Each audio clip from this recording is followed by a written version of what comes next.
This little infant just turned 2 months old recently. However, she lost her mother's love some 3 days after she was born. Her mother, Sanduni Madhushani, was admitted to the Peradeniya Teaching Hospital on the 2nd of April 2023 to deliver her second child.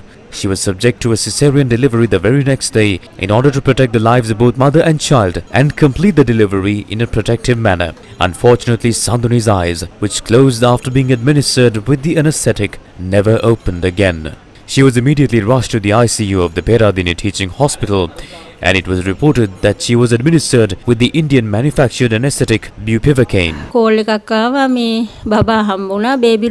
I was told that the baby was moved to the baby room and my daughter was moved to the ICU. My son-in-law was in tears the whole time and he was told to speak to her lovingly.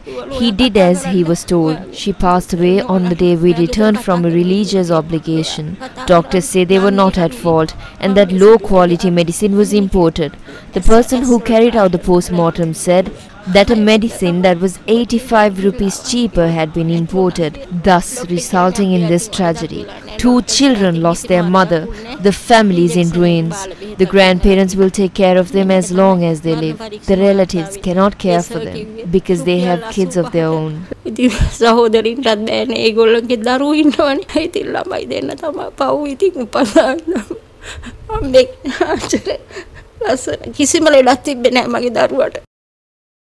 This little girl will now have to receive mother's love from her aunt, who also recently delivered her own child. The system needs to change so that no one else has to experience such a tragedy. The hospital only has low quality medicine. Justice needs to be served for the 2 children. On the 15th of June, a principal who was admitted to the Peradeniya Teaching Hospital also died after being administered with the same anesthetic. When these concerns were raised on Monday, this was the response given by the chairman of the National Medicines Regulatory Authority. This is like the issue of the folklore of Amal Bisu. You cannot find a house where a death has never occurred. There is an issue with a registered medicine and an unregistered medicine. Such incidents cannot be prevented. The Association of Health Professionals said the NMRA is concealing the true nature of a serious issue by adopting various theories based on folklore. We call this the Amal Bisu theory of the NMRA. If this theory is adopted in the future, we will not be able to locate a house that has not experienced a death due to low quality medicines. Though they speak of characters in the folk tales, the real characters have died. The NMRA chairman needs to understand the pain of the families of the deceased. Normal complications of a medicine and a deadly complications are 2 different things. Nowhere in the world would anyone allow to administer a medicine with deadly complications.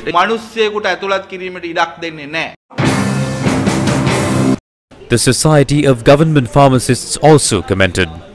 Some assumed that only 2 deaths were reported. No, during this period, a pregnant mother and a principal died. This was occurred by improper management by the officials. If the use of the medicine continued, more deaths would have been reported.